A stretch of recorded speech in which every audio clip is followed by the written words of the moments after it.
Bonjour à tous et ravi de vous retrouver dans cette nouvelle vidéo en votre compagnie. Vous commencez maintenant à en avoir l'habitude. C'est sur ce format interview qu'aujourd'hui qu'on va se retrouver. Comme d'habitude, soit des parcours inspirants de conseillers immobiliers, soit des experts dans leur domaine qui peuvent vous apporter des compétences intéressantes. Et c'est le cas aujourd'hui avec Laura, qui est une papesse de l'organisation, de l'optimisation du temps et qui accompagne énormément d'entrepreneurs sur toutes ces logiques organisationnelles, systèmes, etc. Mais Laura le précisera plus clairement juste après. Je vous rappelle que vous pouvez télécharger mon guide, ma stratégie en 8 étapes pour générer un flux constant de rendez-vous vendeurs et dont le lien se trouve en descriptif de cette vidéo. Merci infiniment Laura d'être avec nous aujourd'hui.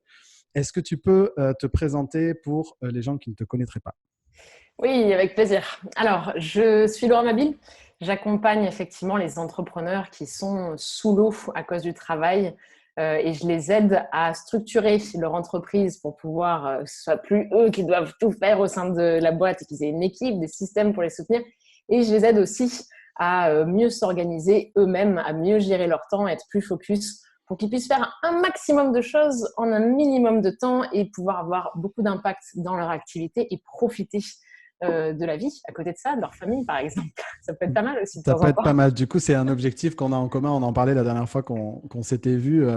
Cet objectif finalement commun d'accompagner les entrepreneurs pour leur permettre d'accomplir des choses qui leur donnent plus de temps libre, notamment du temps libre en famille pour certains, c'est mon cas, pour du sport, prendre soin d'eux et faire Ouais. autre chose qui les passionne. Hier, j'étais en coaching avec des conseillers en immobilier et j'avais deux conseillères qui sont passionnées d'équitation, mais à un niveau qui les oblige à pratiquer régulièrement, etc. Et je trouve ça super. Si on peut leur permettre de mettre en place des systèmes pour qu'elles pratiquent régulièrement leur passion, elles auront d'autant plus d'énergie avec leurs clients et c'est top. Donc, merci pour tout ce que tu fais pour les entrepreneurs parce que c'est un vrai sujet.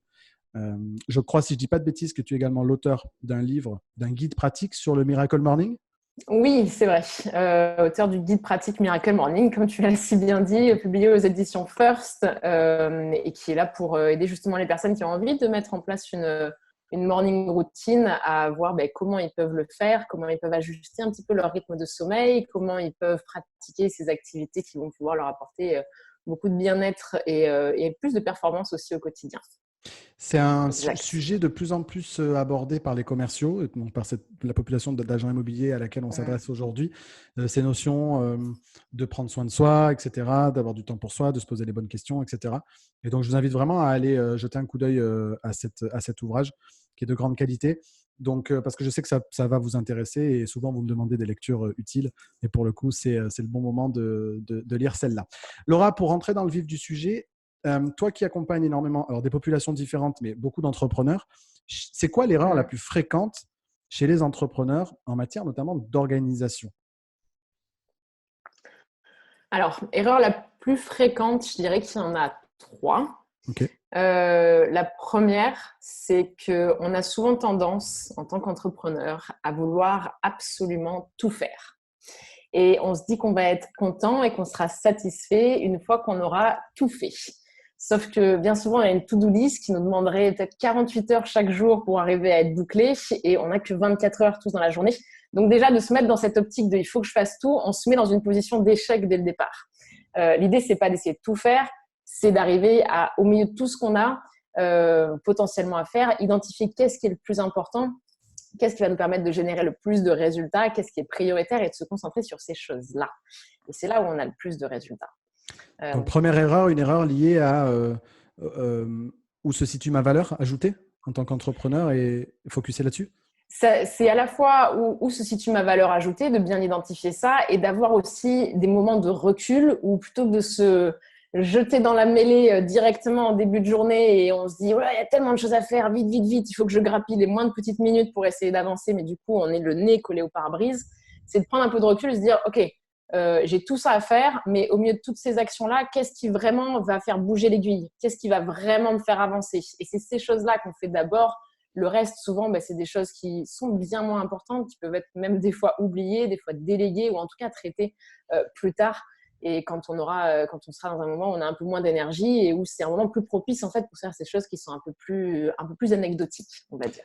Est-ce que tu as sur ce sujet-là, du coup, avant que tu cites les autres erreurs, tu les gardes Ouais. dans un coin de ta tête, est-ce qu'on peut creuser celle-là sur en matière d'outils, je vais partager un truc, mais très, très con. Hein. Mm. C'est que je n'ai jamais été plus efficace. Je sais pas si je crois qu'on en avait parlé l'autre fois.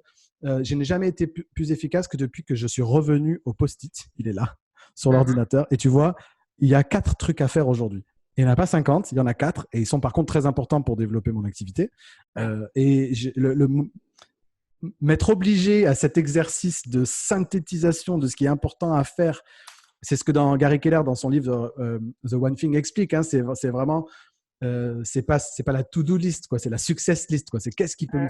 me faire vraiment avancer dans mon business et limiter à très peu de tâches. Et comme tu le disais tout à l'heure sur la charge mentale, bah, une fois que tu as accompli ça, tu es super content en fait, tu es super fier de Ouais, toi. Des fois, il est 14 heures et tu as tout fait et tu peux te concentrer sur des choses moins importantes ou alors prendre un bouquin et faire autre chose. carrément, carrément. Moi, ce que j'utilise, tu vois, pour arriver à prendre ce recul-là, alors ça peut être le post-it, ça peut être une autre forme, j'ai envie de dire, peu importe, chacun peut trouver en tout cas, ce qui lui convient le plus. Moi, j'ai des moments dans mon organisation, ça va être un peu chaque jour, chaque semaine, chaque mois, où je prends justement du recul à des niveaux différents pour me dire, OK, voilà où je veux aller, voilà mes objectifs du moment, quelles sont vraiment les actions ce mois-ci qui sont les plus importantes et qui vont me permettre d'atteindre mes objectifs du mois, les actions cette semaine qui vont me permettre d'atteindre mes objectifs de la semaine, qui me permettront d'atteindre mes objectifs du mois, et pareil à la journée. Donc la plus petite chose à la limite qu'on peut commencer à mettre en pratique, si aujourd'hui peut-être les personnes qui nous écoutent n'ont pas forcément cette habitude-là, c'est juste de se poser le matin, comme toi tu le fais avec ton post-it, et de se dire, OK, ça peut prendre juste 10 minutes, mais voilà tout ce que j'ai à faire. Quelles sont les 3 choses les plus importantes, vraiment celles qui me feront le plus avancer, que je veux absolument faire aujourd'hui? Et ces 3 choses-là, de démarrer la journée avec ça. De ne pas attendre la fin de la journée quand on est séché, qu'on a déjà pris 10 000 décisions, qu'on n'en peut plus et que forcément on va procrastiner, on va le repousser pour faire ça, mais de le faire dès le départ quand on a le max d'énergie, le max de concentration et de discipline.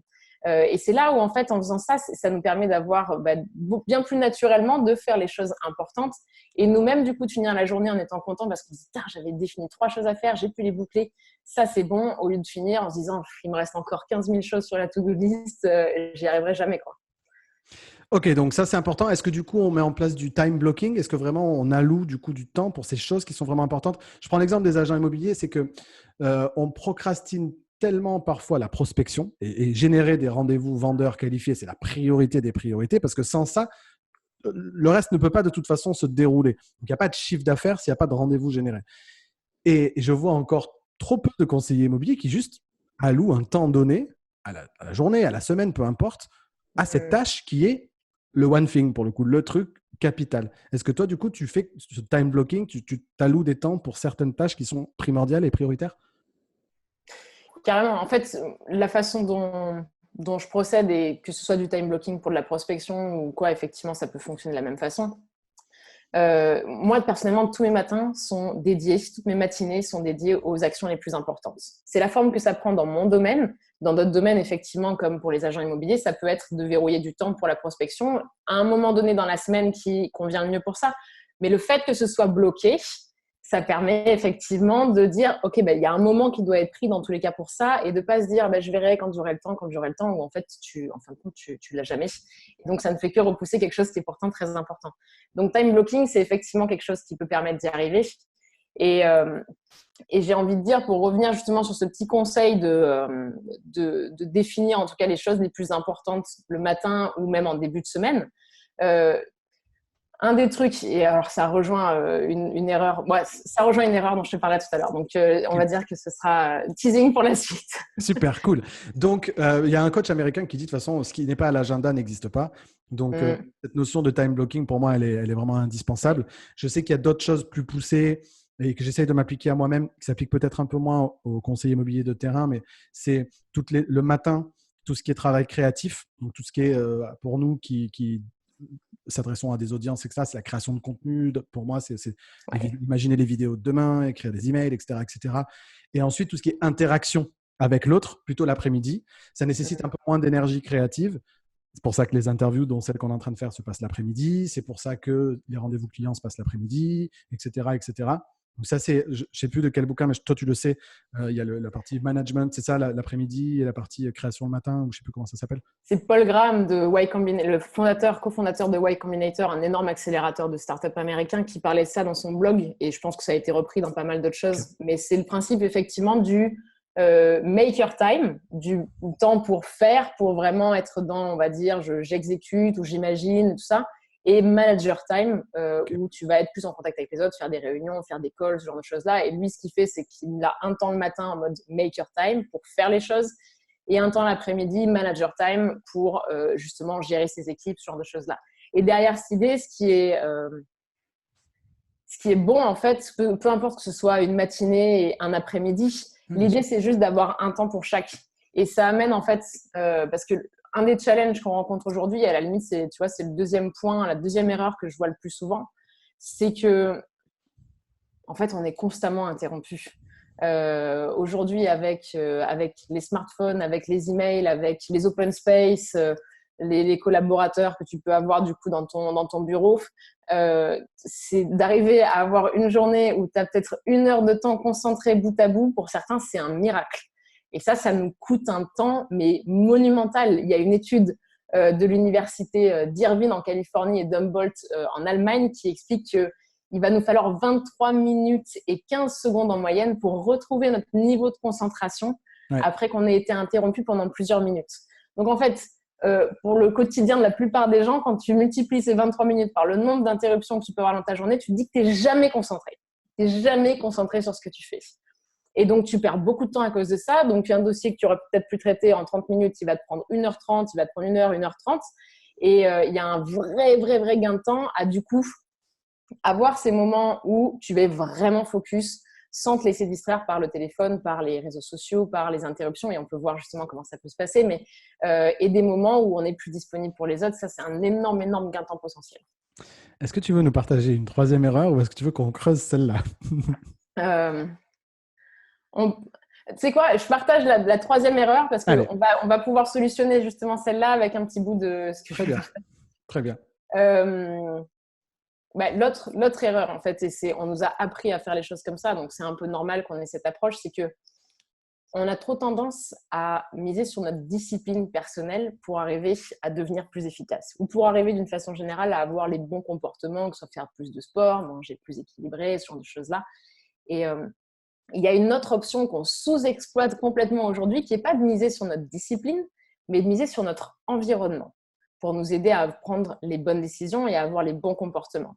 Et ça va être, par exemple, l'exemple tout bête, pas du tout appliqué à la productivité justement pour ça, mais c'est si je veux arrêter de manger des cochonneries et pour faire un peu attention à mon alimentation, mais que par exemple dans le bureau, il y a des boîtes de cookies, il y a des boîtes de… toutes un peu ces choses-là qui sont constamment dans ton champ de vision, qu'est-ce que tu as envie de faire? Tu as envie d'ouvrir la boîte de cookies, d'aller te prendre un cookie et de faire ton café en même temps et de continuer. Et donc forcément, du coup, tu es beaucoup plus tenté et tu vas moins réussir que si tu es dans un espace où il n'y a que des bananes, des amandes, des trucs sains et où du coup, tu peux pas, juste pas, c'est pas possible avoir ce mauvais, entre guillemets, comportement. Et ça, on peut l'utiliser, cette idée-là, on peut la transposer dans le domaine de la productivité et faire des changements dans notre environnement pour pouvoir être naturellement plus focus. En fait, c'est de ne pas être tributaire de… C'est une jauge, hein, la discipline, l'énergie, etc. Et en fait, je le vois même à titre personnel, y compris dans l'alimentation d'ailleurs. Plus on est fatigué et moins on a d'énergie pour résister à des tentations, pour résister. Et c'est vraiment ça, hein, c'est que ok, en début de matinée, on est plein de bonnes intentions, et puis la journée passant, les frustrations s'accumulant, l'énergie diminuant, on a plus l'énergie pour ne pas résister aux tentations. Alors, on a parlé d'alimentation, mais effectivement, ça peut être prendre son téléphone et regarder les réseaux sociaux plutôt que de faire autre chose. Du coup, ça m'amène donc au point 2 et 3. Est-ce que tu as, et tu sais de quoi on va parler, mais du coup, est-ce qu'il y a des outils qui permettent justement de modifier cet environnement-là et d'essayer de se prémunir de toutes ces distractions? D'ailleurs, j'étais au téléphone avec une dirigeante d'agence immobilière hier qui me disait qu'elle était en train de réfléchir à du télétravail. C'est-à-dire, elle était en train de réfléchir à passer un temps donné chez elle pour ne pas être distraite par les questions des collaborateurs, etc., etc. Donc, il y avait cette notion finalement de changer d'environnement pour être sûr au moins de ne pas être dérangé. Alors, il y aura peut-être d'autres solutions plus soft que ça, mais du coup, est-ce que toi, tu as des outils à nous partager pour ne pas tomber dans ces distractions-là que peuvent être notamment les réseaux sociaux? Ouais.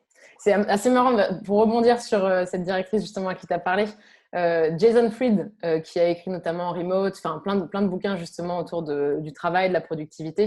Euh, il s'est amusé à faire le test de poser la question aux gens qu'il rencontrait de où est-ce qu'ils font leur travail le plus productif.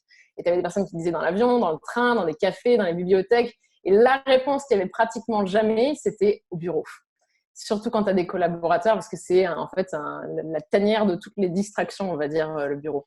Donc, c'est un problème vraiment pour beaucoup de personnes. Alors oui, qu'est-ce qu'on peut faire en dehors de partir, quitter le De bureau et prendre l'avion. rentrer À part prendre l'avion, qu'est-ce qu'on peut faire? et prendre l'avion? Il y a plusieurs, on va dire, types de distractions qu'on peut avoir. Il y a tout ce qui va être lié au téléphone. Donc, téléphone, ça peut être d'avoir les notifications, ça peut être d'avoir des appels, ça peut être de machinalement aller checker Facebook ou Instagram quand on est sur un truc un peu difficile ou qu'on a envie de faire un break de 2 minutes qui va se transformer en 15 minutes à scroller. Moi, une approche que j'ai eue par rapport, qui est un peu extrême, mais on va voir comment temporiser, mais c'est que tout simplement sur le téléphone, j'ai plus Facebook, j'ai Instagram de temps en temps, j'ai plus YouTube. Des fois, je le réinstalle, des fois, je le désinstalle quand je vois que ça commence à me prendre trop de temps. Plus d'emails et surtout plus de notifications. Et ça, déjà, tu transformes en faisant ce petit changement-là, tu transformes ce machin qui est à la base une boîte de distraction massive, on va dire, en un outil qui redevient un truc qui t'aide au quotidien. Donc, il y a l'option vraiment de supprimer ces applications qui sont souvent celles qui nous prennent le plus de temps. Et même si ça peut faire peur à certains, c'est vraiment, allez-y, faites le test pendant 2-3 jours, vous allez voir que vous allez juste être soulagé, vous n'aurez pas raté un truc super important, quoi, comme on peut se l'imaginer.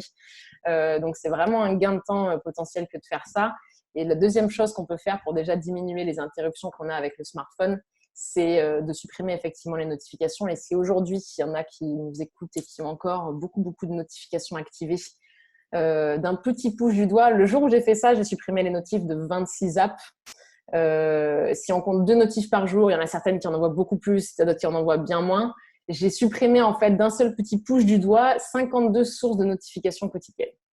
Et donc 52 sources d'interruptions quotidiennes. Donc c'est potentiellement déjà ça en moins que vous avez dans votre journée et où vous êtes naturellement plus concentré. Donc ça, c'est déjà un truc que je vous invite à faire et qui peut vraiment avoir un impact sur votre quotidien. Et l'autre point, par exemple, dont on peut discuter, c'est les emails.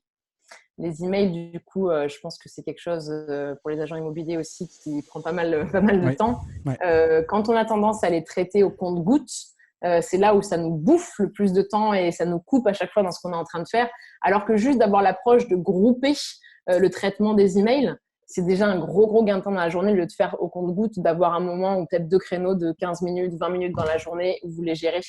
C'est déjà beaucoup plus simple. Et il y a des outils qui permettent de ne pas avoir à se reposer sur l'autodiscipline, justement, mais de changer votre environnement et de bloquer l'accès à la boîte mail selon certains horaires pour vous permettre d'y arriver, comme Inbox Pause, comme Email When Ready, comme des trucs comme ça. Alors, il y a 2 pépites dans ce que tu viens de partager. Donc, je voudrais qu'on creuse les 2. La première, sur les outils pour s'éviter les distractions, s'éviter les notifications, etc. Et puis, la deuxième, ça touchera le batch. Donc, on va expliquer ce que c'est. Et du coup, sur les outils, fourbe comme tu es, la dernière fois qu'on s'est vu, tu m'as recommandé un outil pour justement ne plus avoir de notifications, désactiver les applications, etc., qui s'appelle Freedom.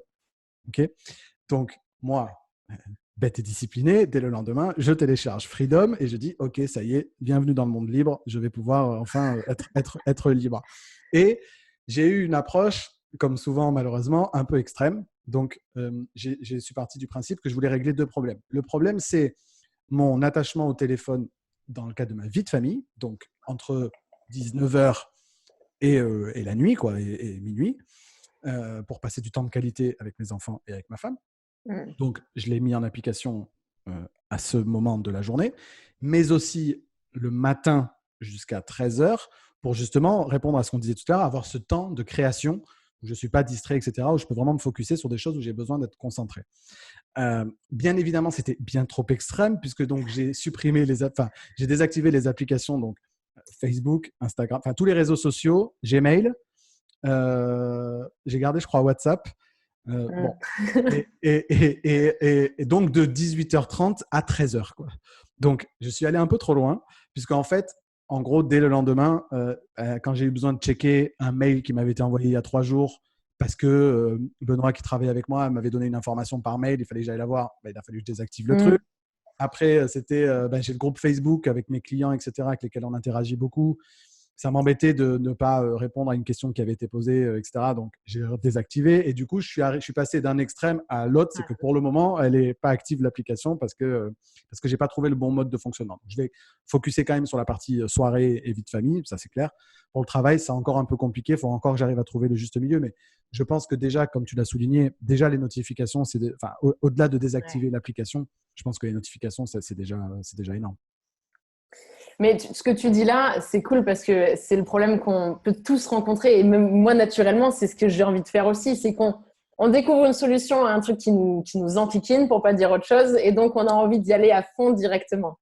Ou alors, on a envie d'un coup, au moment après les fêtes, comme ça va sans doute se passer pour pas mal de personnes, on se dit, putain, j'ai abusé. Maintenant, je vais à la salle de sport 4 fois par semaine alors qu'on y allait 0 fois auparavant. Il faut avoir conscience de cette tendance-là qu'on peut avoir à un peu s'emballer. Et même si sur le moment, on se dit ah, c'est bon, cette fois, ça va tenir. Cette fois, je sens que c'est la bonne. Bien souvent, après, on se fait un peu rattraper par la réalité. Et idéalement, du coup, même si on a très envie de faire plus, plutôt que de bloquer déjà pendant toute la matinée et pendant toute la soirée, déjà, si on commence avec un créneau de peut-être la première heure dans la journée où ces choses-là sont bloquées, déjà, cette heure-là, elle peut être tellement efficace par rapport à une heure classique. Et ça nous permet de voir que on bloque l'accès à ces outils-là, à tous ces trucs de communication-là pendant une heure, que le monde continue toujours de tourner, que nous, on est super contents parce qu'on a avancé comme on n'imaginait pas possible. Et ça peut nous encourager ensuite à faire un petit peu plus. Mais si on essaye effectivement de trop bloquer, c'est là où ça devient trop contraignant. Donc, il faut juste trouver son équilibre. Pour certaines personnes, ça va être 1 heure par jour. Pour d'autres, ça peut être un peu plus. Mais pas chercher à trop en faire d'un coup, quoi. Parce que fondamentalement, la vraie difficulté, c'est que nous autres entrepreneurs aujourd'hui, en 2019, en 2020, on utilise les réseaux sociaux à titre professionnel et les agents immobiliers aussi. Je ne peux pas d'un côté, en formation, leur expliquer à quel point il faut qu'ils aient une communication digitale intelligente et les inviter à ne pas être sur les réseaux sociaux non plus. Donc, c'est un peu cette difficulté-là, en fait. C'est que si on n'y était que pour des usages perso, à la limite, ce serait moins problématique. La difficulté, pour moi, elle n'est même pas là-dessus. C'est-à-dire que oui, effectivement, et moi aussi, je m'en sers professionnellement de tous ces outils-là. Mais le problème, ce n'est pas ces outils. C'est le fait qu'on soit appelé à les utiliser 5 minutes par-ci, 5 minutes par-là, 10 minutes, et que ça entrecoupe en fait toute notre journée, que ce soit notre temps de travail ou que ce soit, comme tu le dis, notre temps après en famille ou notre temps de détente où on a envie de pouvoir être présent et où en fait on se fait notifier, où on a cette envie d'aller voir ce qui se passe sur Facebook et ce qui nous arrache un peu à ce moment-là. Donc le problème, c'est pas d'être sur l'outil, pas du tout. Le problème, c'est d'arriver à juguler, on va dire, les choses pour pas que ce soit toutes les 5 minutes et qu'on groupe à un moment donné dans la journée, quoi. Idéalement, ou en tout cas, on est des plages où tu peux travailler concentré sans être sans être tenté d'aller checker ces outils-là, quoi. Du coup, tu nous parlais de grouper justement ces tâches-là. Est-ce qu'on peut creuser cette thématique-là? Moi, je sais que celle-là, pour le coup, je me l'applique plutôt bien. C'est vraiment cette idée de grouper une typologie de tâches données à un moment donné, en fonction de la fréquence dont tu as besoin, à la journée, à la semaine, au mois, etc. Parce qu'on est beaucoup plus efficace en faisant une même chose. C'est Tim Ferriss qui explique, quand il explique très bien le batch, donc ça s'appelle le batch, le fait de regrouper des tâches, en disant quand vous faites votre faites tourner une machine à laver, vous ne la faites pas tourner à chaque fois que vous avez une paire de chaussettes sales. Vous attendez d'avoir suffisamment de linge pour le mettre dans la machine et les laver. En fait, c'est ça le principe. Typiquement, aujourd'hui, on est en train de tourner une interview. J'en ai tourné une juste avant, j'en tourne une juste après, parce que il faut que j'installe un certain nombre de choses, etc. Et que plutôt que de systématiquement recommencer d'entrecouper ma journée, en caler une au milieu, j'ai un temps alloué à ça. Les vidéos sur la chaîne YouTube, elles sont tournées sur 2 jours pour un trimestre entier, parce que c'est beaucoup plus efficace. C'est une tâche qui est accomplie, qui est importante, et qui du coup ensuite peut me libérer du temps pour d'autres choses. Est-ce que toi aussi, tu t'appliques vraiment ça, peut-être même à la journée, parce que ça, c'est pas encore un truc que j'arrive à faire? Dans la journée, tu parlais des mails, par exemple. Tu parlais des mails, par exemple, de grouper un moment dans la journée pour les traiter tous. Ça, typiquement, c'est vraiment le truc par essence. Oui, complètement. Mais après, si on réfléchit à la journée, c'est là où, pour certaines… personnes, ça va peut-être fonctionner. Pour d'autres, ça ne va pas le faire. C'est-à-dire que tu peux avoir du coup, tu vas avoir 30 minutes de créneau pour les emails, 30 minutes pour ceci, 30 minutes pour cela. C'est difficile, hein. J'ai remarqué par la pratique pour les gens d'arriver à tenir ça. En tout cas, les emails, ça c'est clair. Plus vous allez le grouper, plus vous allez gagner du temps. Et on a cette idée des fois que non, c'est urgent et qu'il faut que j'y réponde dans l'instant. Et quand on teste le fait de répondre juste 2 heures plus tard, au moment qu'on avait défini pour ça, on se rend compte que c'est possible et que la personne en face, elle n'est pas du tout gênée par le fait qu'on ait mis 2 heures de plus à répondre. Mais bon, un peu comme toi, en fait, moi, je vais avoir des moments où je groupe effectivement les tournages parce qu'il y a toute l'installation qui va avec, des interviews que je peux faire à la chaîne également. En fait, ce qu'il faut faire, c'est juste identifier les choses qui, effectivement, qu'on est appelé à faire régulièrement, des tâches qu'on va devoir faire. Ça peut être, je l'utilise par exemple pour les papiers, moi aussi. Plutôt que d'aller ranger les papiers au fur et à mesure à chaque fois que je les ai, j'ai une bannette où je regroupe tous les papiers. Moi, je peux les traiter au mois parce que j'en ai pas non plus des masses. Dans certaines catégories professionnelles, ça va être à la semaine ou quoi. Et donc, du coup, j'ai un créneau où je reclasse toutes les choses et j'ai pas à aller sortir les dossiers à chaque fois. Et donc, c'est juste de se dire, OK, qu'est-ce que je fais, qu'est-ce que je suis appelée à faire régulièrement et à quel moment je pourrais le grouper pour passer un minimum de temps là-dessus et avoir plus de temps sur ce qui me fait kiffer et sur ce qui va vraiment me faire avancer, quoi. Pour vous autres conseillers immobiliers qui nous écoutez, des tâches récurrentes, il n'y en a pas 50. Il y a votre prospection pour générer des rendez-vous vendeurs qualifiés, il y a les visites avec les acquéreurs et il y a le travail administratif. Dans le travail administratif, il y a 2 choses. Il y a tout ce qui va être dossier notaire, etc., compromis de vente, acte de vente, etc. Et il y a tout ce qui va être rentrer la fiche du bien dans le logiciel, s'assurer que rédiger l'annonce, etc., etc. Il n'y a pas 50 tâches répétitives. Et sincèrement, allouer un temps à la prospection, un temps à l'admin, un temps aux visites. Sincèrement, les acquéreurs, ils visitent souvent le soir, parfois entre midi et 2, parfois le samedi, mais on fait rarement une visite à 10h30 le matin ou à 14h30 l'après-midi. Mais par contre, pour vous, les conseillers immobiliers qui nous écoutez, ça demande autre chose. C'est que vous allez dire que je vous saoule avec ça, mais quand je vous parle de la nécessité de rentrer des mandats exclusifs, on est en plein là-dedans. C'est-à-dire, la maîtrise des événements, l'optimisation de votre activité, elle passe par le mandat exclusif parce que c'est votre seul moyen d'imposer d'une certaine manière à un acquéreur que les visites, elles se déroulent le lundi entre 17h et 19h et à aucun autre moment. Maintenant, c'est sûr que, comme beaucoup d'entre vous, quand vous me faites remonter le fait que quand vous êtes en mandat simple, vous ne savez pas ce qui se passe sur le mandat. Le propriétaire est peut-être en train de faire des visites, un confrère est peut-être en train de faire des visites, et vous êtes contraint du coup de bosser dans l'urgence et de courir partout parce que vous dites, si j'attends trop pour aller faire la visite, je vais me faire doubler, etc., etc. Donc, cette notion de maîtrise des événements et tout ce qu'on est en train de parler là, et donc d'organisation, elle est aussi directement liée à la manière dont vous travaillez. Et je ne peux que vous inviter pour trouver cette liberté, ce temps libre, cette sérénité. C'est le mandat exclusif. Vous savez, je vous le dis, le mandat exclusif, c'est une arme de sérénité massive. C'est vraiment important que vous misiez là-dessus parce que tout ce qu'on est en train de vous dire là est beaucoup plus difficilement applicable si votre stock de mandats n'est composé que de mandats simples. C'est génial ce que tu leur conseilles là. Alors, pas forcément dans la perspective, ça c'est toi qui le maîtrises vraiment du domaine immobilier, mais parce que ça fait écho à. Des fois, on essaye trop de traiter les problèmes tels qu'ils nous arrivent, alors qu'on peut avoir une action à la source pour justement limiter juste la quantité de problèmes, la quantité d'urgences qu'on doit gérer. Et donc ça, je comprends du coup l'intérêt dans le domaine de l'immobilier de ces mandats exclusifs. Et d'une façon générale, c'est génial d'avoir l'approche de plutôt que de voir le symptôme, d'essayer de trouver la cause et de régler la cause pour être beaucoup plus tranquille par la suite. Clairement, c'est vraiment ça. Enfin, encore une fois, il y a 4-5 tâches répétitives. Les réseaux sociaux, c'est pareil. On peut programmer les publications surtout sur une semaine complète. Vous bloquez un temps, 1 heure ou 2 le vendredi et vous préparez vos publications de la semaine suivante. Enfin, il y a plein de choses qui peuvent se faire, mais qui ne sont pour moi effectivement faisables que si vous prenez ce réflexe de vous construire un stock conséquent de mandats exclusifs. Il y a encore en coaching, j'avais une conseillère qui me disait qu'elle a, je crois, 6 mandats qui récemment viennent d'être vendus en direct par le propriétaire. Imaginez la frustration du temps accumulé, du temps de travail passé pour satisfaire ce propriétaire et s'apercevoir que ce travail a été réduit à néant et vous l'avez tous vécu déjà une fois. Et la seule solution, c'est de vous former et d'essayer de mettre en place des stratégies pour pouvoir rentrer plus de mandats exclusifs. Je referme la parenthèse technique métier, mais je pense qu'il y a vraiment un lien entre la manière dont la vision stratégique que vous avez de votre activité et le fait de pouvoir prendre ces actions que Laura vous conseille depuis tout à l'heure. Laura, est-ce que tu as d'autres conseils à donner aux entrepreneurs qui nous écoutent? On a challengé les 3 principales erreurs. On a discuté, tu as cité des outils, tu as cité des ouvrages. Donc, je vous invite à regarder, re-regarder la vidéo pour bien prendre des notes sur tout ce que Laura vous a partagé. Peut-être sur le côté routine matinale, du coup, je remonte un cran plus haut sur l'écriture du livre, etc. Est-ce qu'il y a des choses dans la routine matinale qui peuvent aider un entrepreneur aussi à mieux vivre sa journée? La routine matinale, enfin, il y a plein d'avantages potentiellement à avoir une routine matinale. Juste dans le fait, moi, ce qui m'avait plu au tout début quand j'ai voulu me lancer là-dedans, c'est que avant ça, je démarrais mes journées dans le stress. J'avais snoozé plein de fois, vous savez, le 5 minutes plus tard, 5 minutes plus tard, 5 minutes plus tard du réveil. Donc, je me réveillais, j'étais déjà à la bourre par rapport à ce que j'avais prévu. Je rentrais direct dans le vif du sujet.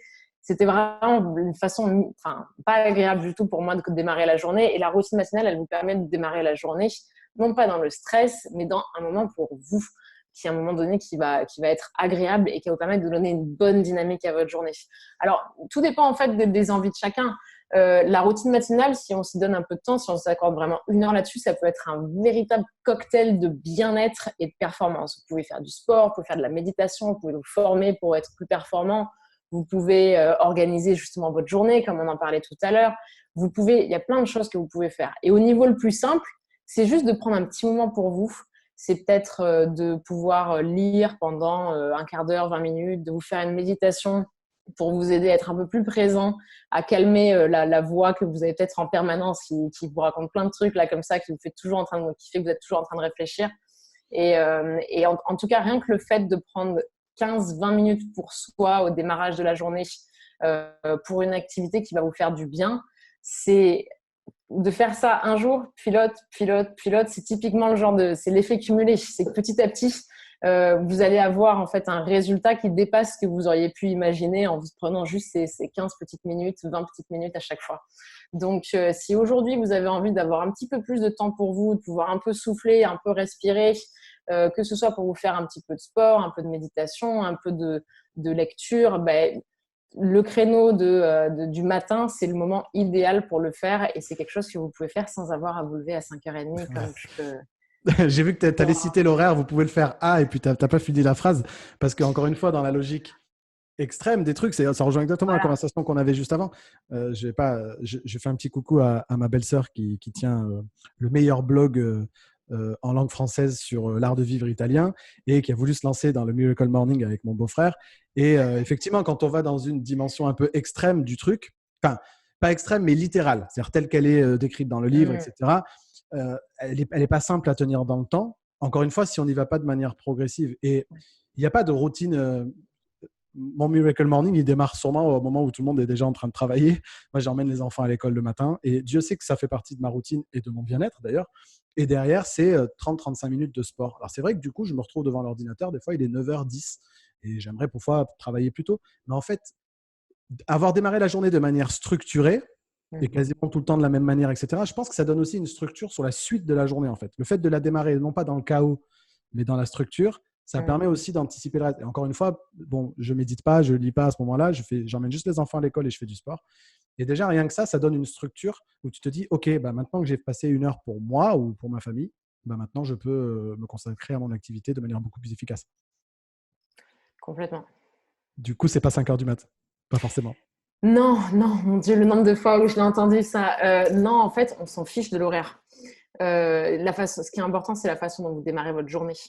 Et si vous avez l'habitude de commencer votre journée à 10h et que vous me dites que vous allez vous lever à 9h30 pour faire un peu de sport, génial, ça veut dire que vous démarrez bien votre journée. Et même, j'ai des personnes qui sont des fois restaurateurs, des personnes qui sont vraiment dans des infirmiers, qui sont dans des domaines où les horaires sont pas les horaires qu'on a de façon standard. J'ai envie de dire, pour ces personnes pour qui ça peut être vraiment particulièrement difficile d'avoir un moment le matin, si vous faites ça à un autre moment de la journée qui est plus propice pour vous, c'est très bien, parce que dans tous les cas, c'est bien mieux que de rien faire du tout, en fait. Et alors oui, il y a ce côté où quand on démarre la journée, ça donne l'impulsion quand même sur tout le reste. Et comme tu le décrivais, ça nous fait un bon démarrage qui va avoir un impact sur l'ensemble de notre journée. Mais il vaut quand même mieux pouvoir prendre ce temps, peut-être en soirée ou entre midi et 2, et de bénéficier de tout ce que ce moment et ces activités peuvent nous apporter, plutôt que de du coup se dire ah non, je peux pas le faire tel qu'il me le raconte ou il me l'explique, on va dire dans la méthode absolument parfaite. Donc du coup je ferai rien du tout, quoi. C'est bien dommage. Donc, juste soyez doux avec vous-même. Voilà, soyez pas trop extrême. Vous faites pas trop de mal, mais faites quelque chose pour structurer et pour vous, quoi. Et dans cette optique-là, tu vois, tu me demandais tout à l'heure, est-ce que tu as un conseil à rajouter? Ce que je dirais, et justement ce que j'ai envie de conseiller, c'est, on a parlé du coup de pas mal de choses, on a parlé de pouvoir prendre un moment de recul pour mieux s'organiser, on a parlé de morning routine, on a parlé d'être plus focus et d'enlever certaines choses dans notre environnement, que ce soit digital ou physique, pour nous aider à être plus focus. Essayez pas de tout changer d'un coup. Prenez peut-être une chose dont on a parlé aujourd'hui qui vous a parlé, où vous avez dit, tiens, ça pourrait vraiment être bien pour moi, celle qui, selon vous, va avoir le plus d'impact. Et concentrez-vous juste, pour un peu boucler en fait sur ce qu'on disait, concentrez-vous juste sur la mise en application de cette petite chose-là avant de passer à la suite. Et vous allez voir que c'est là où vous aurez le plus de résultats. Merci pour ce dernier conseil raisonnable. On terminera sur cette note raisonnable. Merci infiniment, Laura, pour tout ce que tu nous as partagé aujourd'hui. Si vous voulez suivre Laura, c'est Laura Mabil, Mabi2Le. Vous pouvez la retrouver bien évidemment sur tous les réseaux sociaux. Laura accompagne beaucoup de chefs d'entreprise, de salariés, d'entrepreneurs, justement pour se libérer du temps libre, mettre en place une organisation priorisée, des systèmes aussi, on n'en a pas parlé, mais Laura est la reine du système et de l'automatisation. Donc, on fera peut-être une autre vidéo parce que les conseillers immobiliers ne sont pas encore, je pense, à ce niveau, entre guillemets, de maturité sur le fait d'automatiser des choses parce que je pense qu'on n'a pas conscience de ce qui est possible de faire. Et je sais que toi, tu sais faire des trucs assez magiques. Donc, on refera sûrement une vidéo avec Laura sur les systèmes et comment est-ce que vous pouvez automatiser des choses dans votre activité pour vous libérer encore une fois du temps et vous mettre le focus là où il doit être. Merci beaucoup, en tout cas, Laura, pour tout ce que tu nous as partagé. Avec plaisir. Merci à toi. Merci. Je vous souhaite à tous une très, très belle fin de journée. Et souvenez-vous, comme toujours, et avant que je conclue, j'ai oublié un truc. Cette vidéo, elle est indispensable à tous les conseillers immobiliers. Donc, vous avez une obligation, c'est de la partager à tous les conseillers immobiliers à qui ça pourrait être utile. Mettez-nous des commentaires aussi avec Laura. On prendra la peine de vous répondre s'il y a des choses que vous avez déjà testées, que vous voulez nous partager. S'il y a des choses sur lesquelles vous avez des points de difficulté, n'hésitez pas. On prendra le temps de vous répondre. Bien sûr, vous la likez, vous vous abonnez à la chaîne.